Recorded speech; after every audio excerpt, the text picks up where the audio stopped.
you guys are so lucky I do all this legwork for you. Video number 2. Huge, huge video.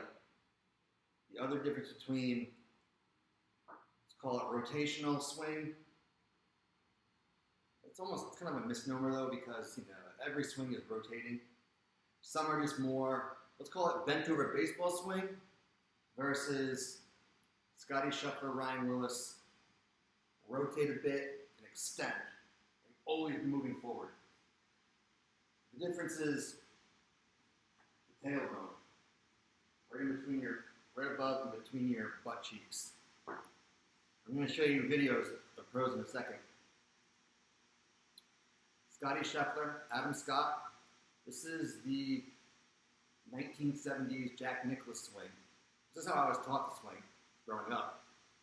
You're up here, you come down, and then you just keep shifting and turning, and your lower body is constantly moving towards the target, right? You end up like this. Versus, I'm going to show you Niemann.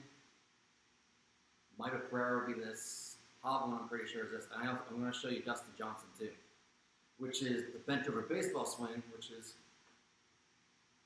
see how the upper body, you draw a line here. The lower body, it moves away from that line. I'm going to draw in a second as you swing through. So it's more like boom, instead of coming through like that and pushing everything forward towards the target, the lower body actually moves away from the target.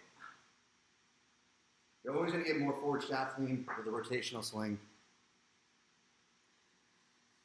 Remember the thing I told you last week, or whenever that last video was about, fuck, this is getting long. More stable club face? Yes, but Tiger was more lateral than rotational. So neither one's better than the other. Let's first look at, put Scheffler on the left. We'll put, this is Adam Scott on the right. Going off of what I was just saying.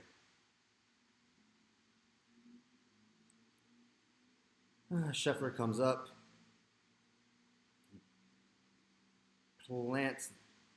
Starts to plant here. I'm going to draw a line here. He's the most obvious of how you're going to see he just busts right through that line. And he moves his lower body the entire time towards the target. Bust through, bust through, bust through. Keep going towards the target. Adam Scott. Bring him up here to the top. He plants in the front. He's not as much lateral as Scottie, but still, watch, he'll go through, actually probably clear that one. I'll bring him down a little more to P5. Now watch his lower body. Not as much, but it continues to still move towards the target the whole way, right? Yeah. Now let's get to, Niemann is the ultimate rotator. This is going to get bigger. Let's see. And then we'll put DJ on the right. Let's see, DJ on the right. Good. So hold on. Let's look at Niemann first.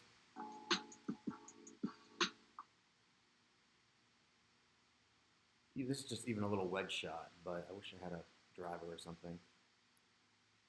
We'll bring him down to plant to P5. Put this line here. Now watch this lead side of the pelvis. Kind of notice it's kind of angled downwards here, right? It's going to wrap, it's going to move away from the target. Yes, eventually cross the line when they extend, well after he's done hitting the ball. And then let's look at DJ. DJ isn't, he's still rotational. He still moves away from the target with the lower body, but it's not as much as Niemann. Plants. Now let's watch.